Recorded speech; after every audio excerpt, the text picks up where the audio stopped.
लिखा हुआ है पाकिस्तान। पाकिस्तान में इसने काफ को भी लाइन से टच किया है, सीन के 3 दंदाने बनाए हैं, ते का दंदाना नहीं बनाया।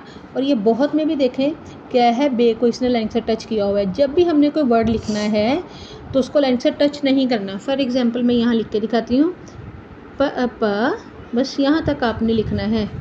आगे ये देखिए काफ को जहाँ तक उसको छोड़ा वहाँ से स्टार्ट किया, ये त आगे पाकिस्तान। ये देखें ये मस्ट इसको टच करना है। और ये देखें ये 45 के एंगल से आ रहा है नीचे, इनके सीधा नहीं है, ऐसे नहीं लिखना, ऐसे करके ऐसे नहीं लिखना, ये गलत होगा। सर्कल को भी देख लें, सर्कल हमेशा ऐसे ही बनाना है। ये जो है एक दंदाना, एक नुक्ता छोटा हो और ये एक नुक्ता ये अंदर हो, बस ये आपने ज़रूर ख्याल रखना है।